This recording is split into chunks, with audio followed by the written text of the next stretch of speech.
네, 안녕하세요. 오늘은 미국 GDP, 경제 성장률, CPI, 소비자 물가지수, PPI를 연관해서 한번 알아보는 시간을 가질 텐데요. 요거는 저번에 인플레이션 라이브 회원 전용으로 올라가 있는 거하고 내용이 조금 비슷할 수가 있는데, 그래도 그때는 인플레이션이 트랜지토리가 아니다. 그래서 인플레이션 상승이 임시적이 아니라는 걸 인정했을 때 분위기고, 이번에는 인플레이션을 줄이기 위해서 금리를 중립금리 이상으로 빠르게 올릴 수 있다라고 선언한 이후에 물가 GDP가 동시에 다 발표된 상황이니까 요거는 그 시각에서 분석해 주시면 좋겠고요.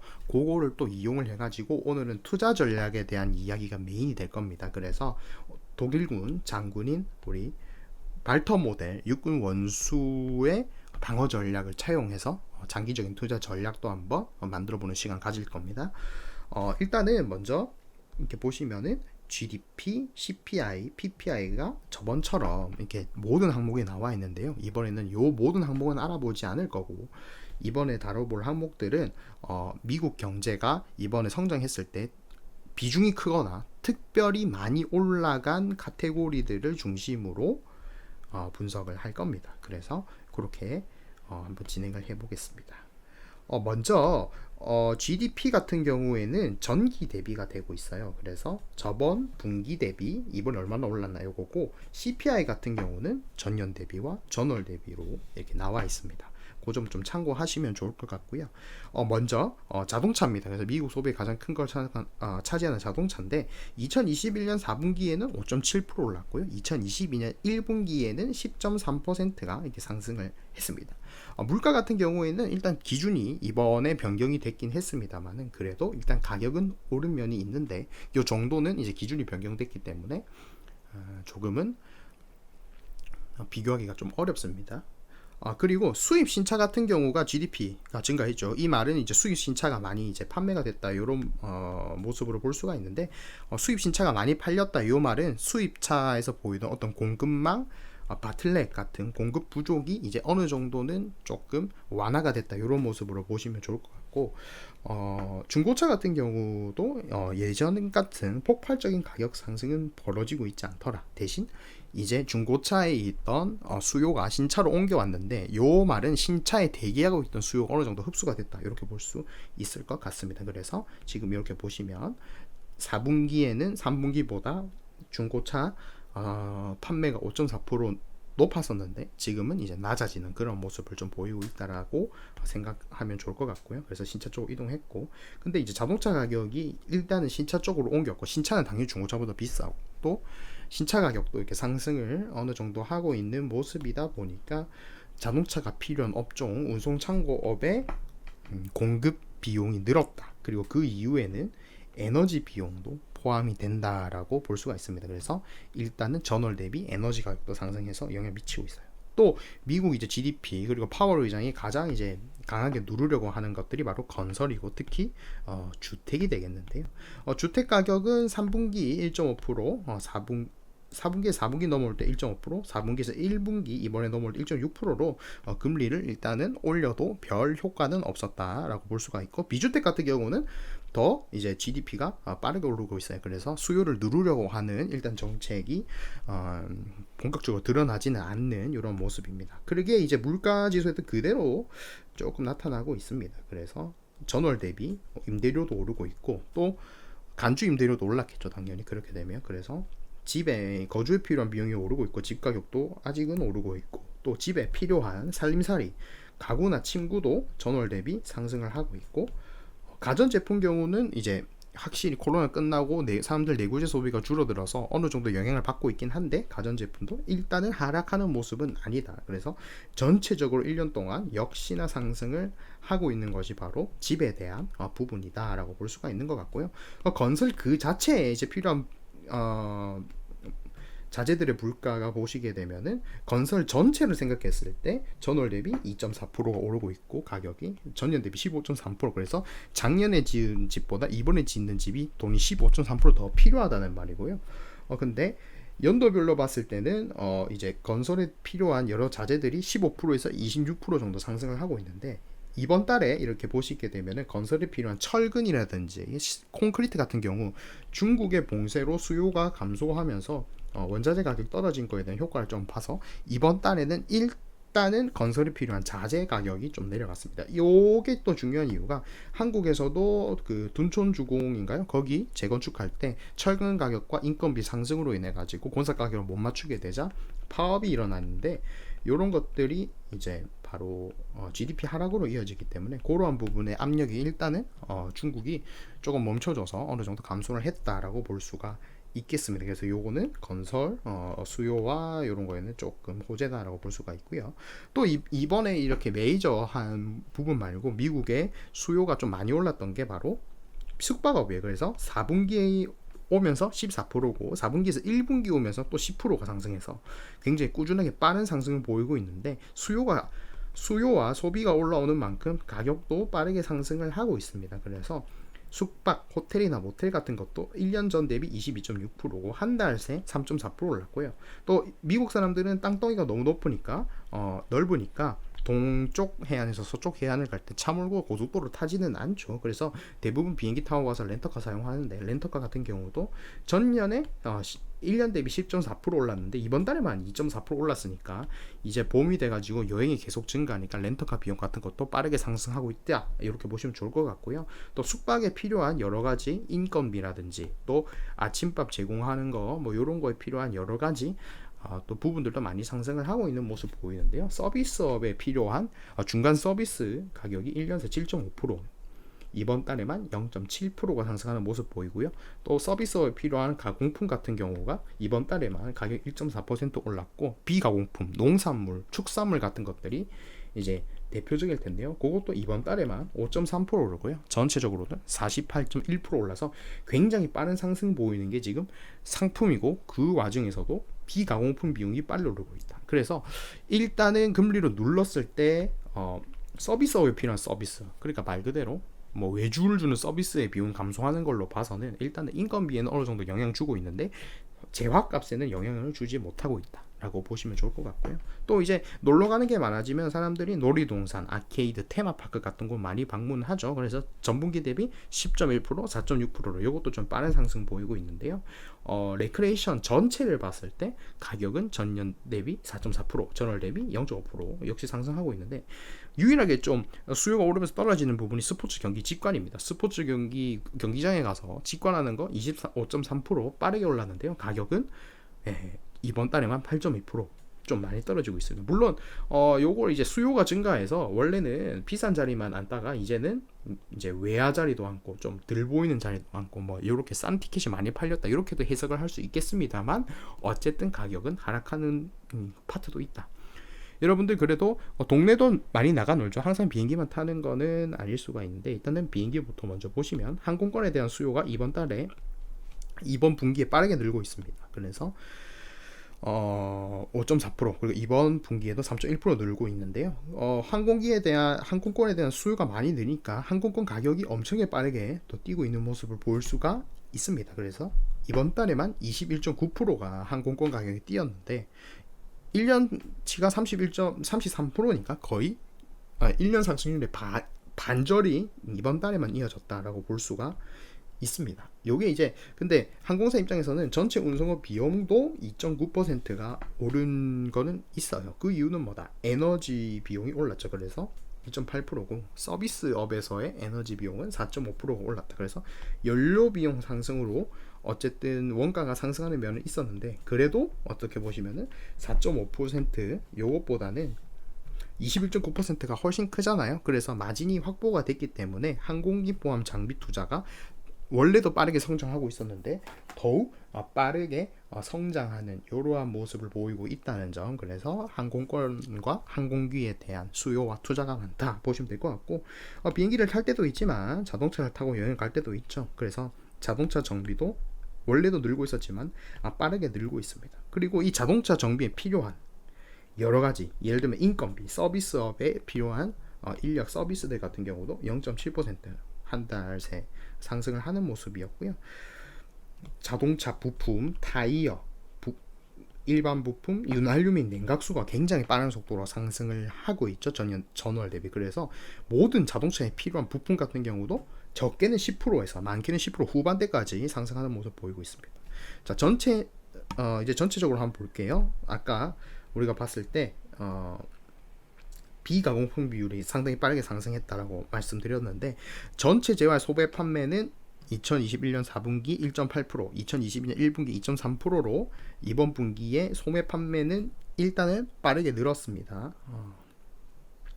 그리고 식품 서비스도 많이 늘었는데, 요거는 이제 또 확인을 해보시면 좋을 게, 모든 농축산물 가격이 다 빠르게 올랐다. 그래서 9%, 적게는 5% 후반에서 많게는 20%까지, 계란 같은 경우는 그죠, 1년에 20%씩 가격이 올랐더라. 요 이유는 이제 역시나 전체 재화의 가격 상승, 즉 뭐 가공식품 이런 거에 가격 상승이 있었던 것도 그렇고, 가공식품, 비가공식품 많이 올랐죠. 49.5%. 그리고 동물성 이제 식품을 많이 소비하는 나라가 이제 미국이잖아요. 한국이나 뭐 이런 나라보다는 육류 섭취가 많은 미국이라서 사료 가격이 1년 대비 15%나 상승한 것도 어느 정도 영향을 주고 있고, 요거는 국제 곡물 시세, 예를 들면은 뭐 옥수수가 대표가 되겠죠. 요걸로 가격 상승 때문에 요것도 이제 이런 데 반영이 되고 있다.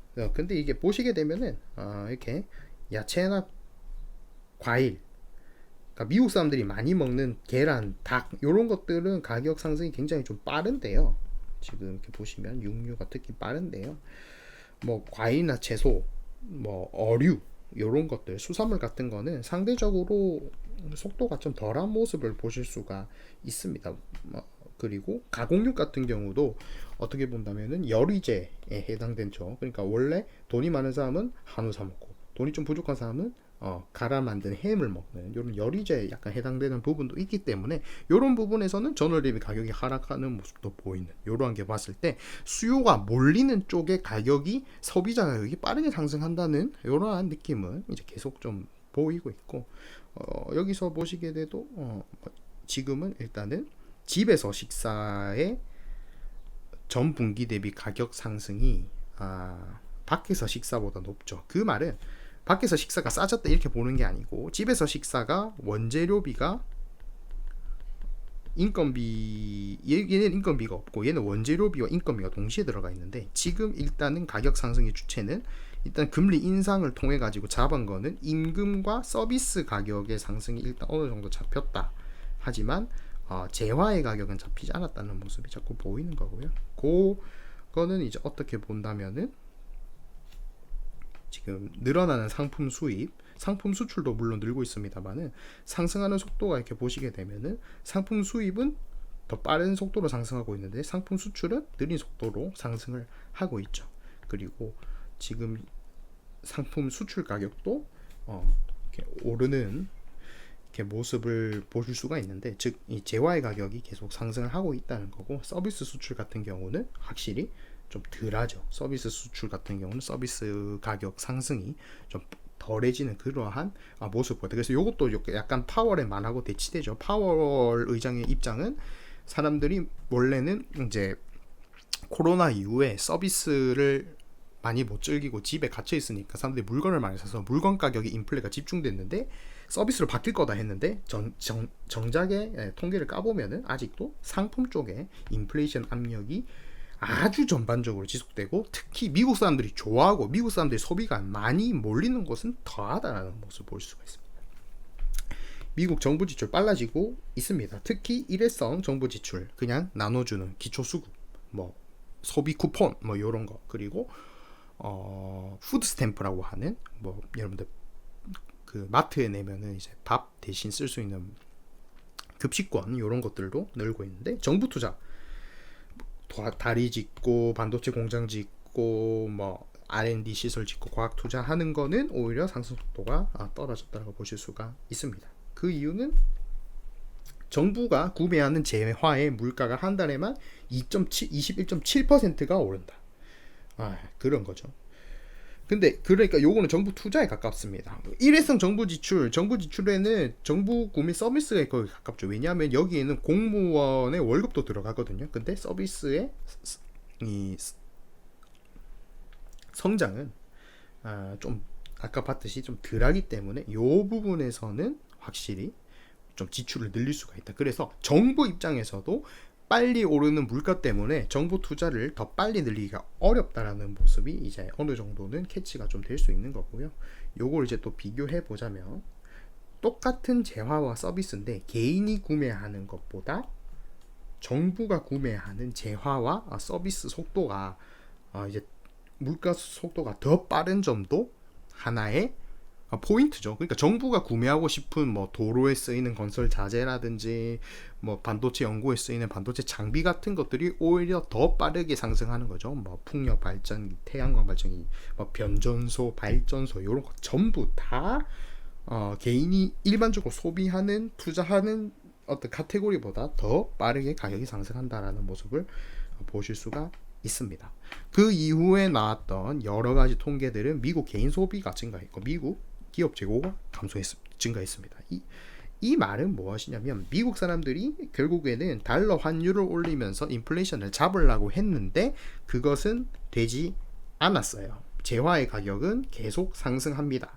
그리고 미국 사람들이 금융시장을 통해 가지고 뭐 어떻게 돈을 벌든 저축으로 돈을 하든 그 돈의 어떤 오는 경로는 우리가 잘 알 수 없으나 전체적인 미국 개인 소비가 증가하고 있고 미국 입장에서 지금 달러 가치가 높고 언젠가 떨어질 수 있다는 기업들의 인식이 있죠. 그리고 시간이 지나면서 인플레가 높으니까 어떻게 된다. 화폐의 가치가 점차 떨어지고 물건의 가치가 점차 오를 것이라는 기대감이 어느 정도 반영이 된 모습이 기업 재고에서 나타나고 있습니다. 이제 어제 유럽 인플레가 이제 또 나왔는데 유럽은 인플레가 역시 에너지 때문에 높은 모습으로 비슷하게 나타났고 1분기 GDP 같은 경우에는 우리 생각보다는 높은 그러한 모습을 좀 보여줬고요. 중국 같은 경우는 확실히 코로나 봉쇄가 한번 와가지고 개인 소비가 극히 많이 떨어졌고요. 산업 생산도 어느 정도 감소한 모습을 보였습니다.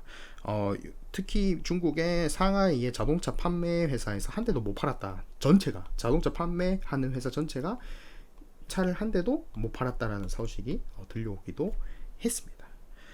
일본 같은 경우는 물가 상승은 수입 물가와 기업 투입 물가만 상승했는데 이게 소비자 물가로 갈지는 잘 알 수가 없죠. 왜냐하면 일본이라는 나라가 워낙 침체가 돼 있고 그냥 그 자기자를 지키기 때문에 하는데 일단 개인 소비는 거의 증가하지 않는 이게 감소는 했는데 감소폭이 작고 정부 투자가 많이 이번에 감소했습니다. 정부 투자, 정부 지출 전체가 특히 후쿠시마 수습이 이제 마무리가 되고 이제 뭐 물 정화하냐 안 하냐 그 문제로 일단 IAEA에서 심의를 들어오고 정지가 됐기 때문에 일단 지금은 돈 나갈 일은 없다. 그래서 정부 투자가 감소했는데 이번에 일본 GDP에서 가장 눈에 띄었던 거는 일단은 민간 투자가 증가한 모습이고 특히 기계류 수주, 기계류 수출 굉장히 많았고요. 그런 의미 때문에 무역 적자와 경상수지가 생각보다 감소하는 생각보다는 양호하게 나오는 그런 모습을 보였습니다.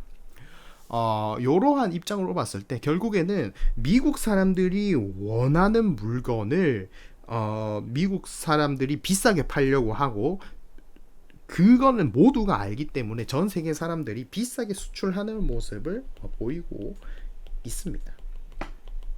그래서 이 인플레이션은 이제는 파월이 말한 대로 또 안 가고 있기 때문에 더 고착화될 가능성이 높다. 그래서 파월이 어제 나왔던 청문회에서 더 강하게 말을 하는데 그거는 별 의미가 없을 것 같고 그래서 옐런 의장이 제가 옛날에 말씀드린 대로 대중국 관세 철회 요거를 카드로 좀 만지작거리고 있는데 또 와서 IPF 이런 거 하기 때문에 이번에는 뭐 중국이 또 쳐낼 가능성도 있기 때문에 그거는 너무 집중해서 볼 필요가 없다. 이제는 우리가 더 이상 기대를 가지고 공격적인 투자를 해서는 안 된다라는 것이 이제 오늘의 포인트가 되겠습니다. 전쟁도 마찬가지예요. 여러분들이 이 투자라는 것은 결국에는 원래는 우리가 협력을 한 거예요. 미국 금융회사나 연준 푸시라고 하는 연준이 주가가 내려가면 더 완화적인 멘트를 해주고 미국 금융회사는 S&P가 4천 간다 5천 간다 6천 간다 거의 견적 부르듯이 하면서 여러분들에게 더 위험한 투자를 종용하고 그들도 우리를 배신하지 않았죠. 그들이 먼저 들어갔어요. 그들이 먼저 제일 위험한 투자처 뭐 신재생 에너지 전기차 이런 곳에 엄청난 돈을 투자하면서 그 시절에는 우리가 이러한 미국 금융회사나 요런 트렌드를 빨리 쫓아가는 것이 중요했어요. 그것은 마치 독일의 전격전 블리츠크리크를 보는 것 같죠. 그래서 최대한 빠르게 먼저 가는 사람이 최고의 정가를 올리는 전격전, 마치 번개 같은 전략이었죠. 그래서 우리가 지금 취하고 있는 투자 형태라든지 그런 마인드는 굉장히 유명한 에르빈 로멜, 하인츠 구데리안 같은 장군과 굉장히 비슷하다고 보면 됩니다. 이 사람들은 많은 분들이 제가 설명하지 않아도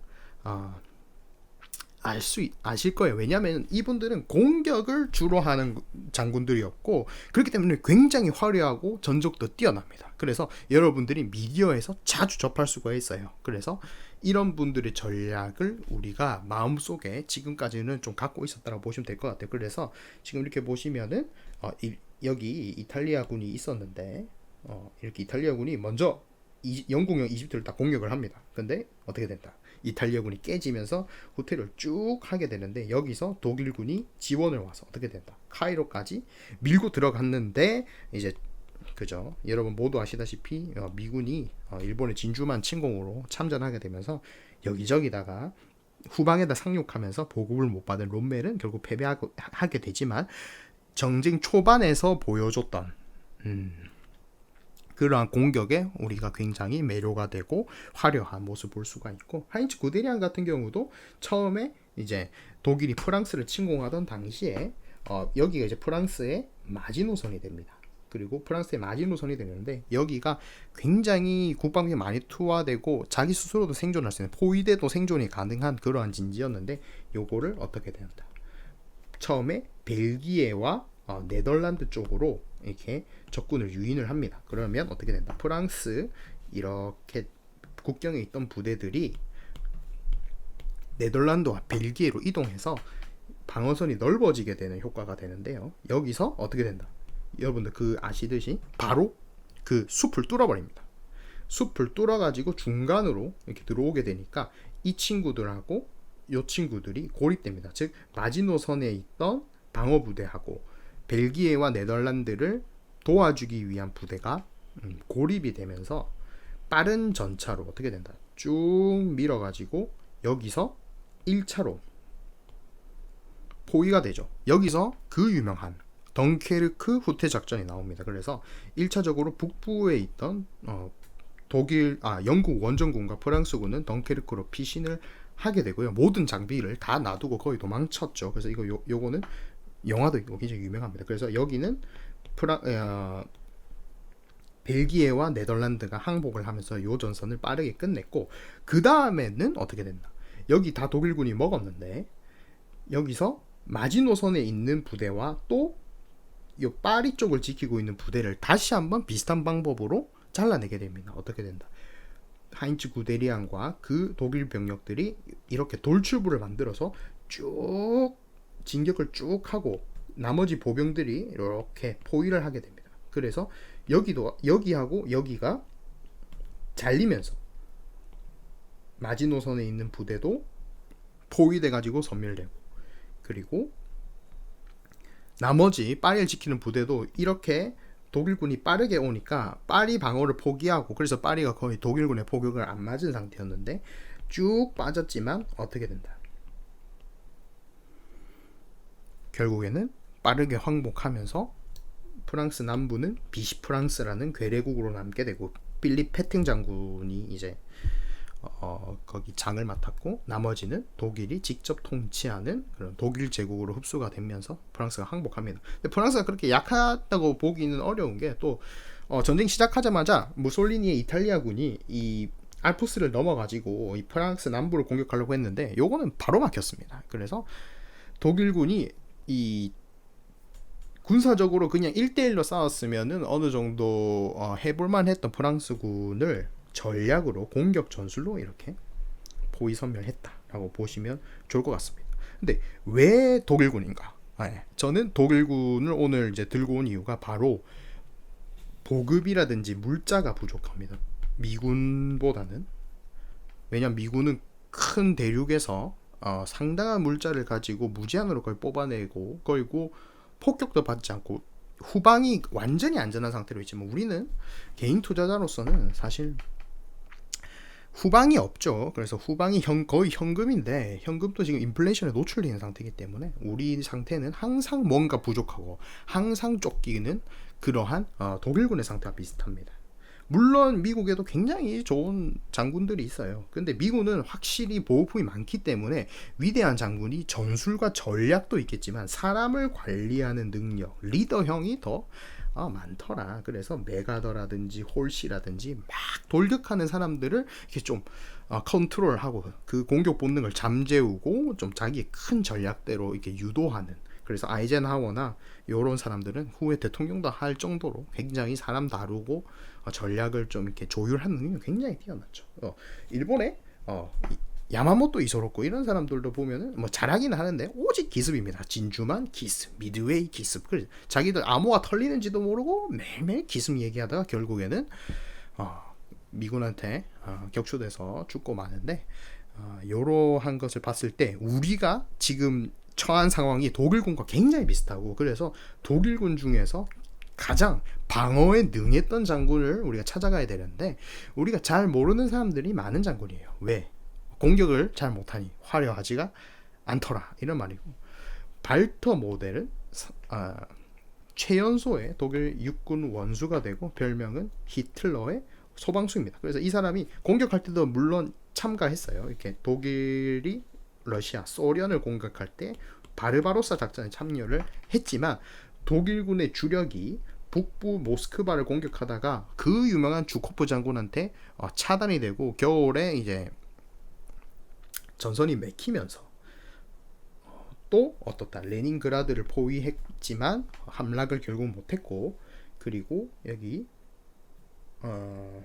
볼고그라드 그 이전 이름이 바로 스탈린그라드인데 여기서 과도한 병력을 히틀러와 스탈린의 자존심 싸움으로 너무 많은 병력을 소비하면서 결국에는 이쪽 병력이 고립돼 가지고 항복하고 후퇴하는 과정에서 루조프라는 모스크바 근방의 도시에서 수비전을 하게 되는데요. 이게 바로 동부전선 전투의 르제프 전투였는데 이렇게 보시게 되면은 돌출된 부위에서 러시아군을 3면 포위된 상태에서 버텨내는 그러한 작전이었고 발터 모델 장군은 독일 구군을 지휘를 하게 됩니다. 그렇게 이게 보시면은 지금 러시아군의 전략이 나와 있는데요. 지금 하루와 이틀 상간의 전략인데 그 당시 소련군의 전략은 뭐다? 일단 약간 약해 보이는 곳에 병력 밀어놓고 또 넣고 그리고 또 넣는다. 그래서 우라 돌격을 수차례 반복적으로 하는 그러한 전략을 취했습니다. 주코프 장군이. 근데 여기에서 상당한 격퇴와 그리고 소련의 사상자를 만든 것이 바로 이 발터 모델의 검과 방패 작전입니다. 검과 방패 작전은 공세적 방어라는 키워드로 좀 확인을 할 수가 있어요. 그래서 여기 이렇게 보시면은 이렇게 벽이 뚫렸는데도 여기 전방에 있던 병력들이 뒤로 후퇴하지 않는 모습이 보입니다. 그리고 이렇게 보시게 되면 예비대들도 존재를 하는 모습을 보일 수가 있어요. 그래서 이 병력들이 후퇴하지 않고 이렇게 버티면서 전선을 구축할 수 있던 이유는 첫 번째는 여러 겹의 방어선이에요. 그래서 방어선 한 개를 굉장히 단단하게 구축하는 게 아니고 헐거운 방어선을 몇 중으로 만들어 내는 것입니다. 그리고 후방에 예비병력을 배치하는 거예요. 그러면 어떻게 된다? 적이 들어왔을 때 그냥 이 병력들은 끝까지 맞서는 것이 아니고 뒤방어선으로 적에 맞춰서 계속 후퇴하면서 준비하고 있던 예비대가 적이 공격이 들어오면 거기서 반격을 하는 겁니다. 그리고 적이 힘이 빠졌을 때 적이 막 돌격해서 여러 겹의 방어선을 뚫고 넘고 계속 병력이 들어오고 이런 거 하다가 보급선이 길어지고 지쳤을 때 역습을 가하는 그러한 방식으로 적을 어느 정도 굉장히 잘 전진을 멈추게 했습니다. 그래서 이 방식으로 세 번의 이러한 전투를 세 번 격퇴를 하게 됐죠. 그래서 지금 이 전투가 처음 일어난 게 1942년 8월인데 1944년 3월 1일 결국에는 소련이 얼마나 사람이 많습니까? 전력 부족으로 인해 가지고 한 달 동안 준비하고 철도 만들고 도로 만들어 가지고 점차적으로 병력을 뺄 준비를 하고 29사단에 25만 명이 무사하게 전부 후퇴해서 나중을 도모할 수 있는 기회를 만들어냅니다. 이 이유는 뭐냐면은 그냥 막 후퇴를 했으면은 독일군이 후퇴를 한다고 하면 소련군이 무조건 달려와 가지고 여기를 다 싸먹어 포위 섬멸하려고 할 텐데, 들어올 때마다 반격을 하고 방어선이 유기적으로 움직여서 당하니까 쉽사리 못 들어온 겁니다.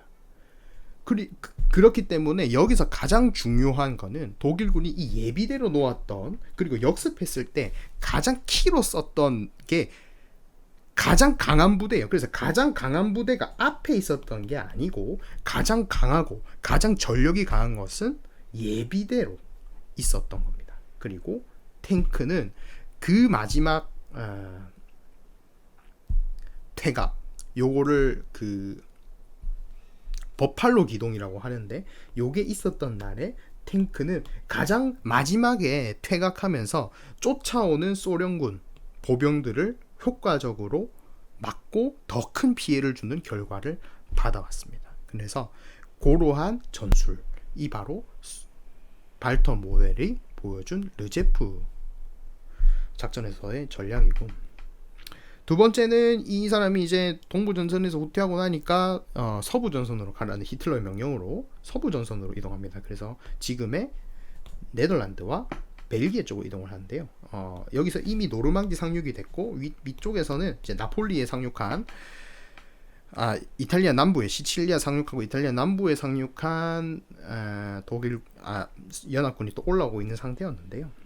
여기서 영국의 몽고베리 장군이 마켓 가든 작전을 시작하게 됩니다. 그래서 마켓 가든 작전은 마켓 작전하고 가든 작전으로 이렇게 분리가 되어 있는데요. 마켓 작전은 공수부대, 낙하산 타고 하늘에서 훅 떨어지는 적의 후반으로 침투하는 마켓 작전으로 교량과 마을을 점령해서 가든 작전, 이렇게 도로를 통해 가지고 기갑사단이 방어선을 돌파하는 그러한 작전이었는데요. 요 작전 역시도 발터 모델 장군이 이제 잘 막아내게 됩니다. 물론 이 작전의 문제는 상당히 많았어요. 그리고 아이젠하워, 아까 말씀드렸던 아이젠하워 사령관이 끝까지 하지 말라고 했습니다. 이게 단초에 많았기 때문에.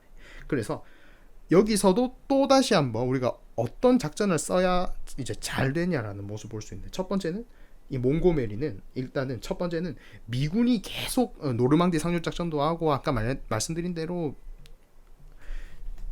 여기 북아프리카 전선에서도 딱 패튼 장군이 가가지고 제압을 하고 이러다 보니까 연합군의 승리가 모두 미군한테 돌아갈까봐 굉장히 노심초사했습니다. 그래서 빨리 내가 전과를 세워야겠다 해서 무리한 작전을 계획한 게 첫 번째 이유가 되겠고요. 두 번째는 공수부대 자체가 뭐 할 수 있다라는 희망 회로를 돌리기가 시작하죠. 그러니까 자기 부대가 할 수 있다, 뭐 이러한 막연한 생각을 가지고 날씨가 안 좋아지거나 뭐 독일 대공포가 세거나 이랬을 때에 대한 대처, 후속 대처나 어떤 시뮬레이션이나 뭐 플랜 B도 하나도 없었습니다. 그냥 무조건 떨구면 이긴다, 뭐 이러한 생각을 하고 있었던 겁니다. 그리고 공수부대가 갖고 있는 강점도 활용을 못했습니다. 이런 이유 때문에. 공수부대라는 거는 적 후반에 떨어뜨려 가지고 빠르게 이동할 수 있는 장점이 있는데, 그러한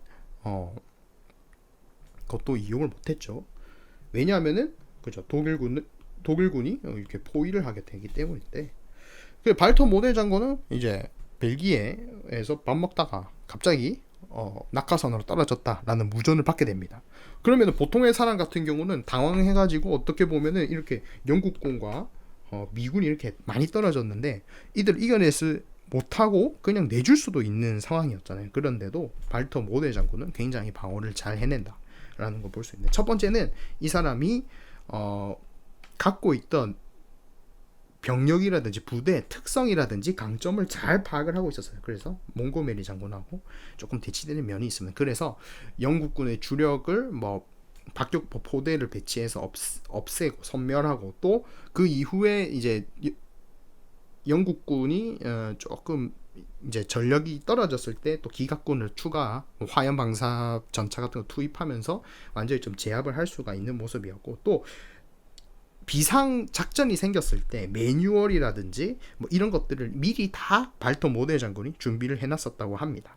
그래서 사령부가 지금 여기 보시게 되면은 영국군이 떨어졌던 아른햄, 지금 아른햄 지역에 원래 있었는데 그것도 상당히 빠르게 매뉴얼대로 사령부가 빠지면서 이런 공수부대의 영향을 사령부가 안 받은 점도 굉장히 있었고, 또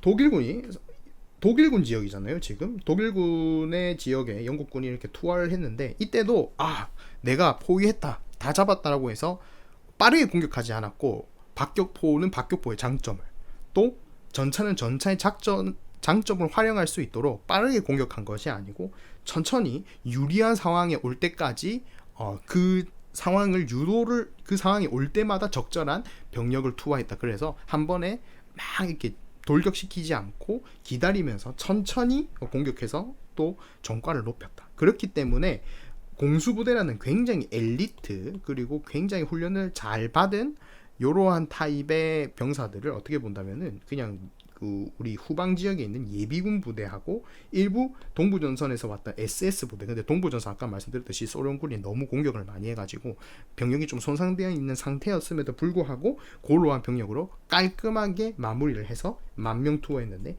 2,000명밖에 살지 못했다. 그래서 미군, 이쪽에 있는 미군이 아인트호벤까지 어쨌든 그 교량 점거하고 마을을 점령해가지고 기갑부대가 오는 데까지는 성공을 했습니다만은 역시 여기 있던 영국군은 그 목적을 달성을 못하고 이제 많이 섬멸이 됩니다. 또 이렇게 아까 가든 작전은 이렇게 방어선을 돌파하는 작전인데, 여기도 빠르게 또 모델 장군이 방어부대를 추가로 투입을 해주면서 또 가든 작전이 지연이 됐기 때문에 마켓 가든 작전은 실패로 돌아갈 수밖에 없었던 겁니다. 자, 근데 이 발터 모델과 히틀러, 그러면 전쟁에서 이겨야 되는데 전쟁에서 못 이겼습니다. 물론 처음에 말씀드렸듯이 물자라든지 뭐 이런 거에 보급이라든지 문제가 있었지만, 히틀러가 이제 요 작전 또 이기고 요 작전과 후에 몇 개의 작전을 이기고 나서 또 공격을 하자고 또 합니다. 이 사람이 이제 또 공격 얼마나 좋아합니까? 그래서 자, 이제 반격이다 해서 아르덴 숲에서 마지막 대공세, 벌지 전투로 대표되는 대공세를 하는데, 여기서 완전히 삽질을 하면서 전력을 소진을 하게 되면서 결국 소련에 쫙 밀려가지고 베를린이 점령되면서 이 전쟁은 히틀러가 자살하면서 끝나게 되고, 발터 모델 장군도 역시 자살을 하면서 이제 끝나게 되는데, 이러한 전황 상황이 굉장히 지금과 비슷하다. 양면전을 하던 독일의 상황, 그리고 수세에 밀린 우리 상황이죠. 뭐 우리가 투자를 한다고 한다면은 뭐 주식과 채권이 있겠습니다. 근데 이렇게 보시면 주식은 특히 미국을 제외한 기관 투자자들은 좀 방어적인 포지션을 취하고 있었고, 채권을 특히 좀 많이 샀죠. 왜냐하면은 장기적으로 낮은 금리를 유지해 주겠다는 포워드 가이던스 때문에. 그러나 어떻게 된다, 원래 그러한 약속으로 인해서 계속 이제 수익을 얻고 나아가던 투자자들이 지금은 인플레와 연준, 그리고 주식 쪽에서는 변동성, 경기 침체, 그리고 연준이라는 세 가지 키워드에 의해서 속전없이 밀리고 있는 상황입니다. 특히 개인 투자자보다 더 공격적인 포지션을 잡고 있던 헤지 펀드들이 먼저 나가 떨어지기 시작했죠. 빌 황이라든지 뭐 돈나무 언니 이런 사람들이 다 떨어져 나기 시작하고, 이제 개인 투자자들의 포지션도 상당히 많이 밀리고 있는 그러한 상황입니다. 그래서 이 변동성을 주는 요인이 돈을 찍어내는, 돈을 복사해가지고 주식 선물 옵션에 투자하는 미국 금융기관, 그리고 계속 뭐 알 수 없는 의견 내는 미국 금융기관과 지수 옵션과, 저번에 이거 영상 있죠, 지수 옵션과 개별 주식 옵션을 통한 인위적인 변동성 만들기로 인해 가지고 개인 투자자들과 기관 투자자들의 포지션까지 위협을 받고 있다. 그래서 양쪽으로 소련과 미국이 밀려오는 이 독일과 우리는 상황이 굉장히 비슷하다. 그래서 우리가 지금 해야 되는 거는 이게 히틀러처럼 갑자기 반격 이런 게 아니고, 최대한 잘 버티는 수비적인 전략을 해야 된다. 그러면은 이제 요거를 금융시장에 잘 좀 대입을 해보자고요. 여러 가지 전략들을. 먼저 다 팔아가 있습니다. 다 팔아.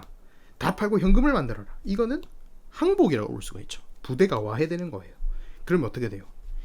가장 현금을 갖고 있으면 가장 피해를 보는 것이 물가가 올라가서 우리가 현금을 가지고 있음으로 해서 소비력이 떨어지는 부대가 와해됩니다. 그래서 인플레이션군이 점령해서 매년 인플레이션만큼 우리가 돈을 그냥 갖다 줘야 되는, 우리가 덜 써야 되는 그러한 상황이 오기 때문에 요것도 아니다.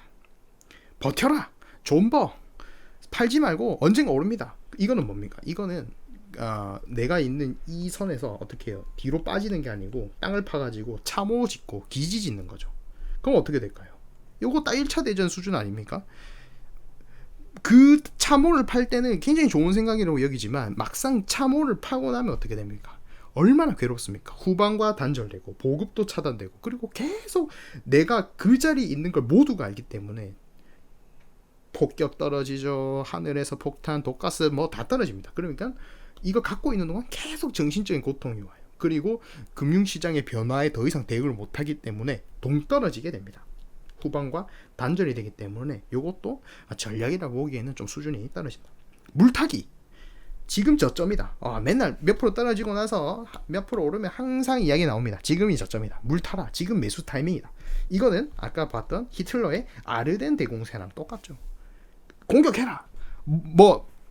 왜? 그러면 잘 모르죠. 그러한 이야기를 하는 사람들은 결국에는 여기서 남아있는 얼마 없는 현금까지 다 소비하면서 여력이 더 이상의 반경 여력이 사라지는 그러한 현상을 맞춰줄 수 있어요. 결국에는 지금은 이러한 수준 낮은 전략이 아니고 그리고 막 근거 없는 정치 선전이 아닌 발토 모델 장군처럼 방어할 때 방어하고 반격해야 될 때 정확하게 반격하고 후퇴해야 될 때는 빼고. 자 보세요. 아까 르제프 전부터 됐다. 3번 잘 막았으면 그럼 계속 막을 수 있어. 이렇게 발토 모델 장군을 파악하는 게 아니고 나머지 전선에서 밀리고 있기 때문에 안정적으로 수비하기 위해서는 뒤로 더 빠져야 된다. 그래서 3번 막고 나서도 완전히 르제프를 버리고 후퇴하는 전략을 사용을 하는 것처럼 우리도 그런 식으로 판단하고 계속 아까 3중 방어막처럼 그런 전략을 짜야 된다라는 모습을 볼 수가 있습니다. 그러면은 이런 정치 선전을 하는 이러한 타입의 그리고 능력 없는 우리가 지금 발터 모델 같이 우리가 육군 원수 아닙니까? 그러면 밑에 여러 가지 참모들, 작전 참모도 있고 보급 장교도 있고 있는데 그런 사람들 중에 능력 없는 사람들 먼저 쳐내야 된단 말입니다. 그러면은 여기서 대표적으로 금융시장에서 그러한 말도 안 되는 아주 능력이 낮은 타입은 뭐냐? 1번 전장 야전에 없고 어디 저기 후방, 예를 들면 우리가 지금 독일군인데 우리가 지금 러시아에서 열심히 방어하고 있는데 갑자기 독일에서 뭐 날라옵니다. 문자로 뭐라? 뭐 내가 봤을 때는 이렇게 해야 된다 이럽니다. 자기가 투자하지 않으면서 금융시장의 상태 모르고 자꾸 미국 언론이라든지 그냥 이론적으로 이야기하는 미디어형 경제 비평가, 투자의 전략이 아니고 그냥 뭐 연준이 이런 말을 하고 있으니까 뭐 이런 식으로 갈 거다라고 하는 그냥 연준 말을 들고 오고 미국 그냥 언론 들고 오는 이런 미디어형 경제 비평가, 경제 전문가 이런 사람들이 하는 거는 이제 조금 버릴 때가 되었다. 두 번째, 전황 자체가 파악이 안 되는 사람. 예를 들면 어떤 사람은 이 주식이 반등할 시기임에도 계속 이 경제 위기가 온다, 경제가 무너진다 이렇게 극단적으로 이야기해가지고 조회수 올리려는 사람. 아니면은 뭐 주식이 조금만 반등해도 계속 물 타라, 계속 버텨라. 그거는 상황을 데이터를 통해서 해석하지 않고 그냥 그런 식으로 이야기를 하는 거죠. 예를 들면은 돈나무 언니가 있죠. 주식이 올라도 계속 성장조 사고 주식이 떨어져도 계속 사고 그 전략이 안 바뀌잖아요. 그런 사람들도 조금은 문제가 있는 전략을 지금 사용하고 있다 보시면 되는 거고. 아니면은 일희일비하는 사람들, 그죠? 전문성 없고 계속 오르면은 뭐 이 얘기, 떨어지면은 저 얘기 하는. 그리고 후퇴 없다. 계속 그냥 똑같은 데이터 없이 그냥 막 가져오는 이런 것들도 이제는 우리가 판단을 내리고 전략을 세우는 데는 이제는 더 이상 도움이 안 된다고 볼 수가 없습니다. 즉 우리가 전략을 세우는 데 있어 가지고는 데이터와 논리가 필요한 거고 그거를 우리가 더욱더 조금 중요하게 생각할 필요가 있다.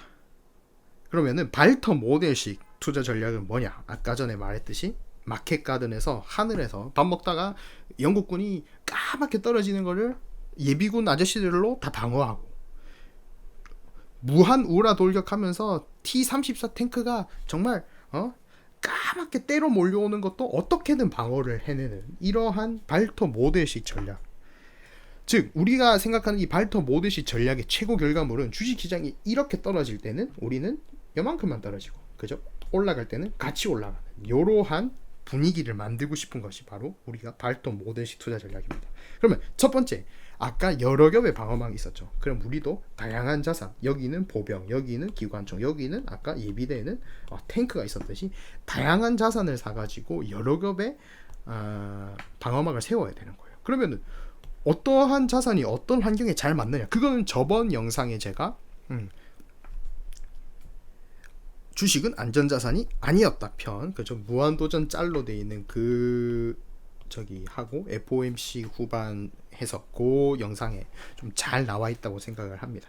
두 번째, 적의 공세점을 미리 알고 미리 후퇴하고 미리 그 점은 보강해 놓고 어떻게 된다, 미리 비상계획도 다 짜는 거예요. 그게 연준이나 미국 금융기관이 할 수 있는 행동들을 좀 확인을 해야 된다. 그거는 우리가 연준 보고서도 보고 미국 금융기관이 영레포를 얼마나 뺐냐, 그리고 포지션 같은 거를 좀 확인을 해줘야겠죠. 그리고 세 번째, 항상 지금은 조금 멀어 보이지만 데이터, 미래 데이터라든지 논리를 이용해서 나올 수 있는 돌발 상황들을 예측을 해야 됩니다. 예를 들면 제가 1년에 저 1월에 스태그플레이션이 올 수도 있다. 그리고 작년 겨울에 옵션 때문에 미국 변동성 증가한다. 요런 이야기들을 제가 한 적이 있죠. 그래서 그런 것들도 이제는 좀 해야 된다.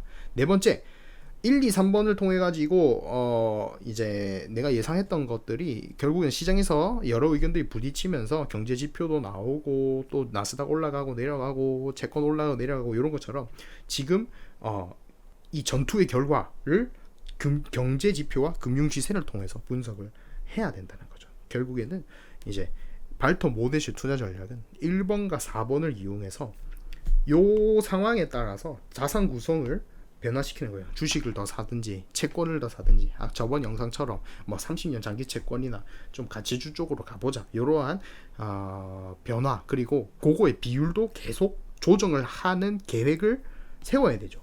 그게 뭐다, 돌발 상황이 일어나면 어디까지 어떤 자산을 이제로 후퇴할 것인가까지도 정확히 세워놔야 되고, 또 그렇게 하려면은 미국 사람들이 이 금융시장을 원하는 대로 움직이기 위해서 쓰는 여러 가지 금융 상품들, 달러라든지 옵션이라든지 영레포 같은 이러한 공격 무기와 또 그들이 잘 할 수 있는 그들이 강한 점들을 정확하게 인지하고 그것들이 전방에 나타났을 때는 빠르게 전략을 다시 세워야겠죠.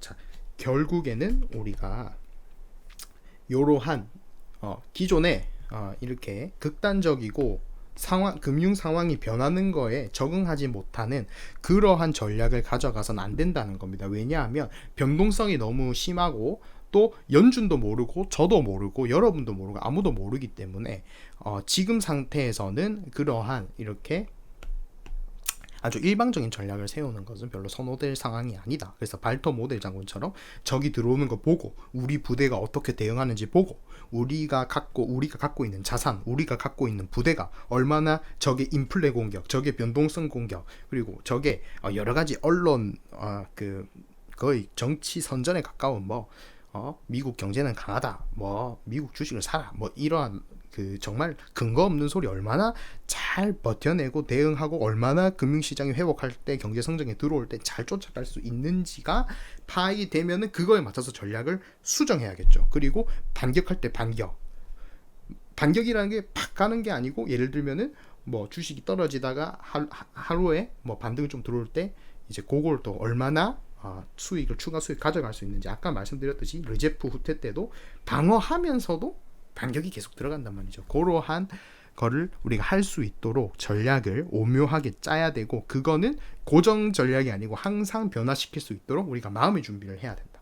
그렇기 때문에 우리 돈이 이렇게 연준 변동성에 아까 전에 그 마켓 가든 작전처럼 우리가 무리한 작전을 해가지고 어떻게 된다, 우리 돈이 포위 섬멸돼가지고 돈이 없어져 버리면 다음 공격 때 우리가 살 수 있는 자산, 살 수 있는 부대가 더 작아지잖아요. 그러면 안 된다는 거죠. 아까 그 들소, 그죠? 버팔로 기동처럼 체계적으로 우리가 만약에 정말 한다면 빠져야 되고 버틴다면 버텨야 되고 반격을 한다면은 무리하지 않는 선에서 반격하는 것이 좋다. 그래서 그러한 자산을 만들어야 된다. 그러면은 이건 굉장히 모호하단 말입니다. 아, 그 말은 맞네. 그 데이터에 의존해야 되고 좀 상황에 맞춰서 유기적으로 변화하는 작전. 그러한 작전이 될 수 있었던 배경이 있습니다. 바로 독일의 우수한 무기였죠. 수는 적지만 아까 말씀드렸듯이 소련의 엄청난 인력과 전차 때 그리고 미군의 엄청난 보급품 이거를 이길 수 있었던 것은 독일의 무기 하나하나가 수는 적었지만은 우수했기 때문이에요. 예를 들면은 독일의 티거 6호 중전차 이런 걸 쓰면은 러시아 T-34를 한 번에 1대 다수로 상대할 수 있더라. 그리고 전설의 88mm 대공포 너무 잘 만든 대공포라서 어떻게 된다. 전차에 롬메 장군이 갖다 쏘니까 전차가 관통되는 전설의 포죠. 그래서 대전천포 대공포로 전천으로 사용할 수 있는 이러한 좋은 무기들이 있었기 때문에 독일군은 수가 적음에도 그죠? 그리고 보급품이 좀 적더라도 우수한 무기 그건 뭐다? 우리 금융시장에서는 우수한 포트폴리오의 자산을 통해 가지고 방어를 할 수 있는 원동력이 된 거죠. 그거를 해원전용 영상에서 공개를 하도록 하겠습니다. 오늘이나 내일 정도에. 그래서 이 자산, 지금 금융시장에 왜 이 자산을 편입해야 되는지, 그리고 지금 경제 지표들로 여러 나왔는데 왜 그런 자산으로 가야 되는지 설명드리고, 여러분들이 이런 투자 전략을 만드는 데 있어서 필요한 가장 좋은 무기들을 제가 가져오도록 할 테니까요. 여기에 궁금하시고 관심이 좀 있으시다라는 분들은 월 5,000원 그죠? 회원 가입을 해주시고 여기에 옛날 영상들하고 있는데 내일쯤에 제가 게시물로 일단 리스트를 쭉 한번 올려드리고요. 또 영상으로 그 이유를 따로 내도록 하겠습니다. 그래서 여러분들이 이렇게 너무 흔들리지 마시고 좀 유기적으로 장기적인 계획을 짜가지고 방어적으로 할 수 있는 이런 발터 모델식 투자 전략에 대해서 한번 생각을 해보시고요. 저는 아주 좋은 무기를 내일 여러분들에게 들고 여러분들이 이 변동성에 아주 질리게 변동하는 이 시장을 그냥 잘 헤쳐나갈 수 있도록 떨어질 때 덜 떨어지고 올라갈 때 같이 올라가는 그러한 포트폴리오를 만들 수 있도록 제가 좋은 무기를 병참으로 공급을 하도록 하겠습니다. 여러분 지금까지 들어주셔서 감사하고요. 다음 영상도 기대 많이 해주세요. 감사합니다.